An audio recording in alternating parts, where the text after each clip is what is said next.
The wait is over.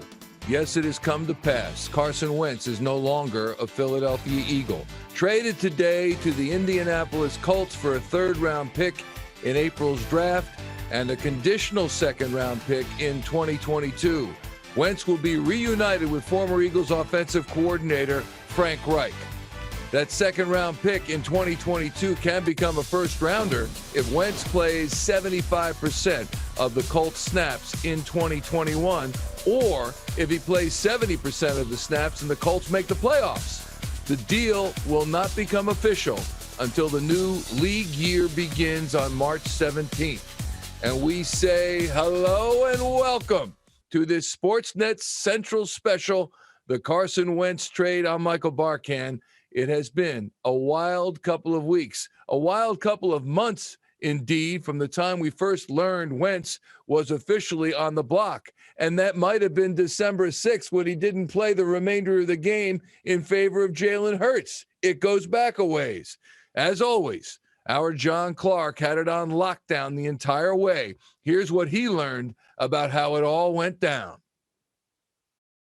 Hey, I am told that Carson Wentz did let the Eagles know that he wanted a fresh start, that he really would rather play somewhere else. So the Eagles, after putting in some effort to see if they could work things out, they also decided in the end that it was best to part ways. So they set out to trade Carson Wentz. And in the end, I am told that the Colts were really the only serious and sincere bidder for Carson Wentz, and that the Bears had really dropped out a week ago. So the Eagles wanted to get the best compensation they possibly could. And I am told that Carson did not dictate where he wanted to go. The Eagles wanted to get the best value in compensation, and they also wanted to put Carson in a good spot. They like Carson Wentz. They did not want to do this. And overall, I'm told the mood of the organization is sad. It's a tough day for the Birds. They thought so much of Carson. There were so many expectations. And in the end, next year, it is looking like Jalen Hurts will be the quarterback, but a source tells me they are also looking at other options, whether that's in the draft, drafting one in the first round, or bringing in a quarterback for competition. Right now, Jalen Hurts is the quarterback with a possibility of competition. So the arc of a quarterback, the arc of Carson Wentz with the Eagles as his Birds career comes to a fairly abrupt conclusion after 5 seasons. The second overall pick in 2016, put together a near MVP season in 2017 before tearing his ACL. The Eagles won it all with Nick Foles under center. Wentz got hurt in each of the following 2 seasons and only managed to play 9 playoff snaps. The Eagles take on a nearly $34 million dead cap hit this coming season. That is a record. While the Colts, Indy will assume the rest of Wentz's contract. We now bring in the crew as we welcome former Eagles offensive lineman, Super Bowl champion Barrett Brooks, as well as Eagles insider Reuben Frank and Dave Zangaro from NBCSportsPhiladelphia.com. We welcome you all, gentlemen. So what do you make of the return that the Eagles are going to get for Carson Wentz? Barrett, start with you. I think it's historically bad. I was under the impression that, there was no way that this ownership or, the GM would take a hit like this. This is historically bad. We're talking about $33.8 million of dead cap space. That means they can't go out and get a guy in that spot. This is terrible, especially with the cap being so low. It's set right now at $180 million. That means you automatically have to subtract $33.8 million away from it. And considering the fact that they're already $46 million still over the cap, this is utterly ridiculous. They definitely got smashed in this whole deal to think they're getting a third-round pick this year and not being able to get any other compensation. Besides a second rounder the next year, and it might be a first-round pick. He should at least got a first-round pick. But, to get anywhere close to compensation that a starting quarterback should get in the league. I hope Frank White can fix him. I think he can. I thought he could have been fixed here, but to let go of your head coach and, go through what they went through to make him happy and he still leaves, I think the Eagles really lose. And the compensation they received is not even worth him being traded. That's a great point, Barrett. They let go of the head coach. We buried that one, too. It's been a little while. Reuben Frank, what do you make of the return they got, and especially in the shadow of Doug Peterson's departure and Nick Sirianni's hiring? Yeah, considering the fact that there weren't very many teams that wanted Carson Wentz, they're lucky to get what they got. They're lucky they got rid of him and got the picks that they got. I think that conditional 2 will most likely become a 1. Carson should play 12 games, 75% of the snaps next year. I think that's likely. You get a 1 out of it. So, if you're an Eagles fan, you hope that Carson plays all those games and the Colts lose all those games. So you get the 1, and it's a really good 1. If they get the 1 and the 3 for a guy that they didn't want for whatever reason, I think they got to be happy with that. But certainly, when you look at some of the other quarterbacks changing teams, the compensation just isn't, what you might have thought. But considering his value, considering the lack of teams that were interested, they're lucky they got what they did get. Mm-hmm. Dave Zangaro, I'm assuming that the fans are less than pleased with the situation. They had a starting quarterback who all of a sudden faded away and now is with another team. In fact, 60-40 fans are against this trade because of what I put out on Twitter. I polled them, and that's what the vote is right now. What do you think of what they got? Well, I mean, it depends on how you look at it, Michael, because on like the grand scale of things, yeah, it's not good that you just traded away the guy who was supposed to be your franchise quarterback. But kind of like Rube said, it got into the situation where the best bet and really the only option for them was to trade Carson Wentz.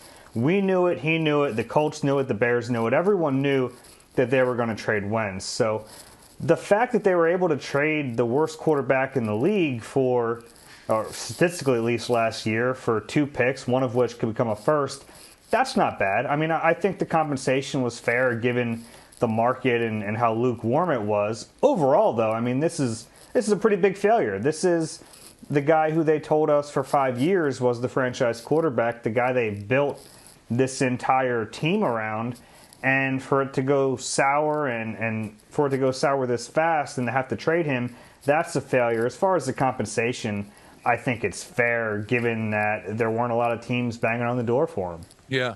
Gentlemen, John Clark is also reporting that Carson Wentz drove this trade, and we had heard whispers of it during the season that he was displeased with being benched and that he wanted out of Philadelphia, and really it was difficult to determine the truth of that.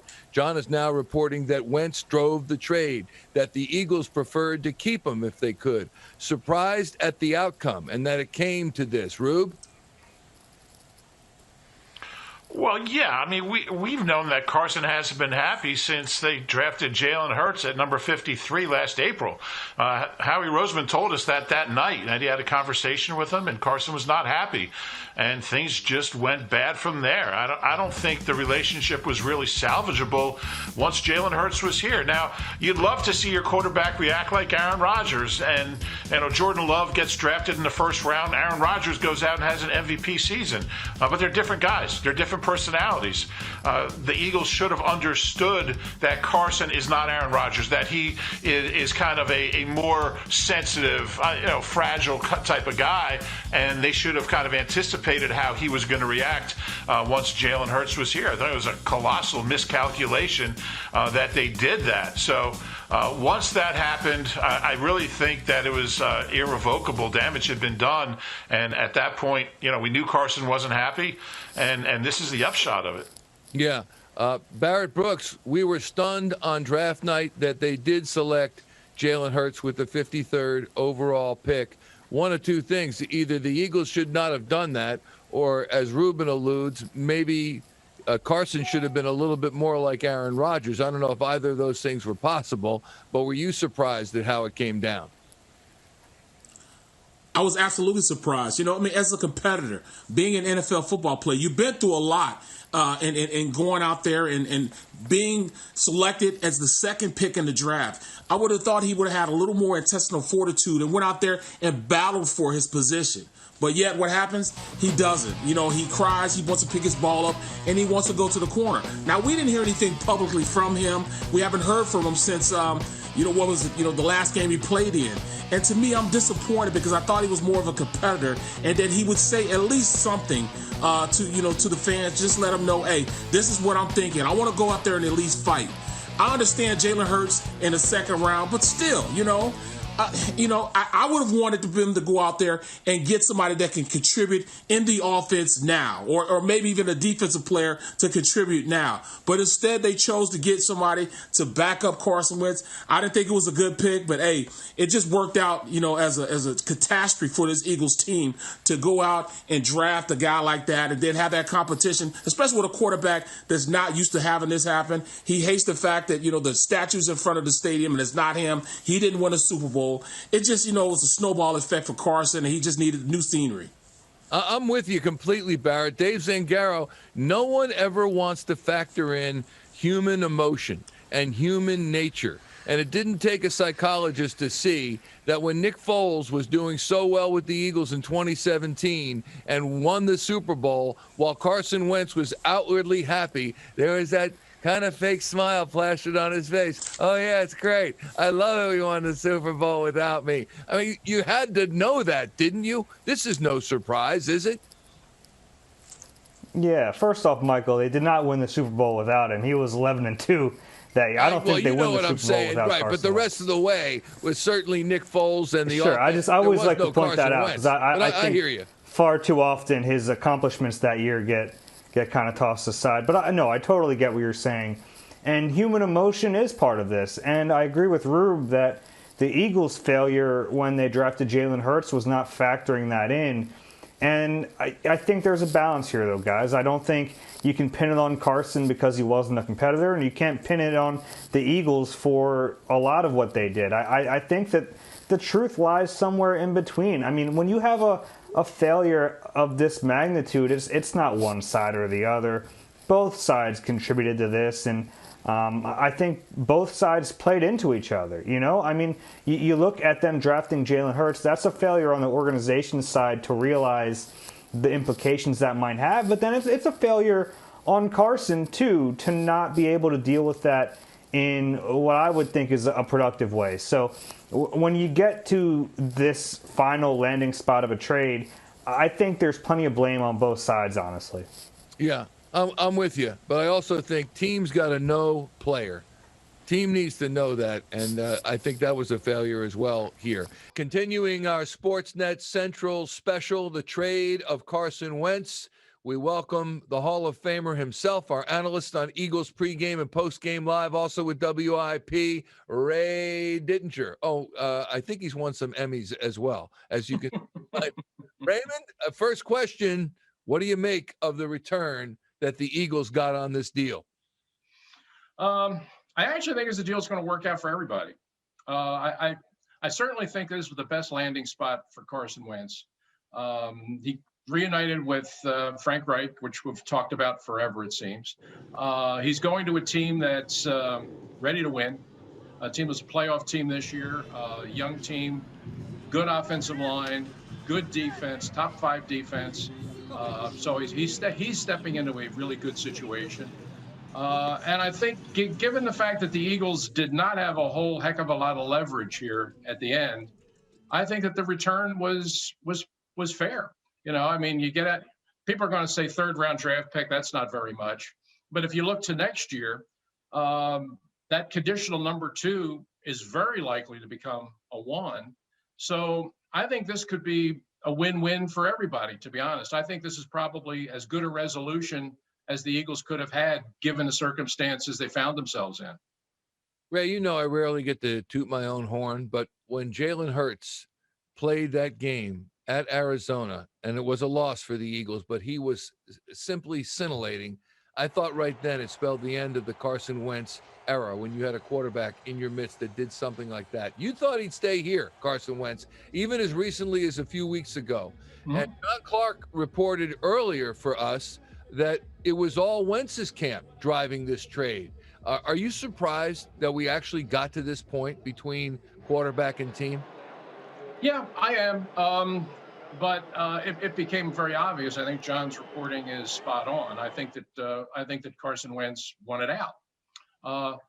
My feeling was if he at all felt that this was salvageable, if he at all felt like I want to come back and I want to compete for the job, I wouldn't have traded him. I wouldn't have. To me, you know, you never give up on talent. You know, you just don't in this business. So you don't give up on talent. And he is still a talent, coming off a terrible year, no question, but he's still a talent. And I'll say right now, I fully expect him to go to Indianapolis next year and play really well. And so, I mean, you could very well in the middle of next season have a lot of people in Philadelphia that right now are celebrating that we moved Carson Wentz next November, grabbing their head and saying, what in the world do we trade this guy for? I mean, the example I've used before, and I'll use it again, is Ryan Tannehill. You know, you look what happened to Ryan Tannehill in Miami, high draft pick, face of the franchise. He's the guy we're going with. Oh, didn't work out. Well, we'll trade him to Tennessee. He's, you know, he never really was what we thought he was going to be. He goes to Tennessee, and he's now a top 5 quarterback in the NFL. I really think that Wentz could do that if he stays healthy. I think he still has that ability in him. So I wouldn't have been quick to move on from him, or as quick as a lot of other people. But if you get to the point where he wants out, he wants no more parts of Philadelphia, he wants no more parts of the Eagles, anybody there, he feels like he's got to go somewhere else, then you have no choice. If he doesn't want to be here, then you're better off not having him here. So given that being the framework of this, I actually think that the return they got from Indianapolis was pretty good. Couple of things, though, Ray. This all was precipitated by the Philadelphia Eagles. And the same fans that might be holding their heads if Wentz plays, as you suggest he might, are the same fans that might have been holding their heads when Carson Wentz was benched for 4 games after a terrible performance against Green Bay at Green Bay. And when you look at what the Eagles did there, I don't think Ryan Tannehill got benched. Well, one, Tannehill certainly didn't lead his team to a Super Bowl, even with injury at the end of the season. And two, 4 games they benched this guy. Donovan McNabb was the franchise. They benched him for a half at Baltimore, and then he started the next week. Wasn't that the beginning of all this? And if you were trying to get him back to form, wouldn't you have played him the very next week? Well, no, I would disagree with you. I think the beginning of all this was when you drafted Jalen Hurts. I think you dial this back to draft day. All of the wheels were set in motion with the drafting of Jalen Hurts. Let's start there, okay? But then you go into the season, and there's no defending the way Carson played. I mean, he played every bit as badly as his stats would indicate. Now, it wasn't all his fault. We don't have to recite the fact that the offensive line changed every week, and that the receivers were really underachieving, and the coaching wasn't particularly good. Those all contributed to the situation, certainly. But Carson Wentz played very poorly, and I have always been a Wentz guy, and I remain one to this day. But even I will say that I thought that Doug Peterson went as far as he could possibly go with Carson Wentz this year. I mean, they could have benched him 2 weeks earlier, to be honest with you. I mean, when they made the move at halftime in Green Bay, I really felt like they had no other choice. Yeah. And when Hurts came in there, I never thought they were going to go back to Wentz. I mean, I thought at that point the season was over for all intents and purposes, and the only thing that was left to take away from this season was some sort of a fuller picture of what Jalen Hurts represented. Just play out those last 4 games and see if this kid can actually play. Because you obviously were going to have to make an evaluation on your quarterback situation over the offseason. You already had a pretty good idea of where Carson Wentz was. The only thing that you could possibly achieve in those last 4 weeks was get some idea of whether Jalen Hurts represented part of your future or not. From your lips to the football god's ears. A Hall of Famer in every aspect of life, Ray Didinger. We thank you always, my friend. Always a pleasure, Michael. It has been a wild off season already for the Eagles. They fired head coach Doug Peterson back on January 11th. Then after an exhaustive search for his replacement, they tabbed Nick Sirianni to take the reins on January 21st. And today they trade Carson Wentz to Sirianni's former team, the Colts. As we welcome you back to our SportsNet Central special, the trade of Carson Wentz. Barrett Brooks, Dave Zangaro, Reuben Frank join me. Guys, here's the big question, and it's apropos of the foxes guarding the hen house. How confident are you in Howie Roseman to rebuild this thing? One guy survives all of this. It's Howie. What do you think, Barrett? At this point, you're asking Howie Roseman to go out there and, virtually push the franchise in another way from Carson Wentz. So is he going to go out there and get a quarterback? Does he rely on his second round pick from last year? What are they going to do as a franchise? Of course, right now they're too far over the cap to really make one of those, blockbuster deals to bring in a veteran quarterback. So they have to go to the draft and at least get somebody, that compete with Hurts and go forward. I'm interested to see how Roseman does it. Can he push forward with it? I'm anxious to see what he's going to do with this. Yeah. What do you think, Reuben? Because Jeffrey Lurie seems to be way more involved, and how he survives all of this. So do you trust him to rebuild? Yeah, it's more than just finding a quarterback. This team's got so many needs. They need receivers. They need cornerbacks. They need young offensive linemen and pass rushers. Have a lot of needs. I think they're going to draft a quarterback. I keep thinking it's going to be Trey Lance, which would be ironic, I think. But I think it's hard to have a lot of faith in Howie, considering his recent track record, to do all the things that they need to do to be competitive again in the near future. Dave Zangaro, do you think Jalen Hurts is the guy under center next season, or do you think they would draft somebody else? They've got the 6th overall pick, and they traded up for Carson Wentz. Yeah, they did do that, and I think really what we've heard and what I've heard is that all options are open here, and if all options are open, that means that they're not necessarily sold on Jalen Hurts being the guy. That's what I would do. I mean, I would make Jalen Hurts the guy and try to build a team around him a year after drafting him in the 2nd round. But I think from their perspective, they're at the number 6 pick. They're pretty high up there. It's really their responsibility to do the homework on the quarterbacks in this draft. They owe it to themselves. If they have any doubt about Jalen Hurts, then they have to figure out if one of these other guys is the answer. Yeah, we shall see soon enough. Draft comes up in April, and we'll find out what happens then. But certainly this is going to be an off season of uncertainty for the Philadelphia Eagles. We thank you for watching our SportsNet Central special. We thank Barrett Brooks, Reuben Frank, Dave Zangaro, and Ray Didinger. I'm Michael Barkann. We'll see you next time, everybody. Thank you.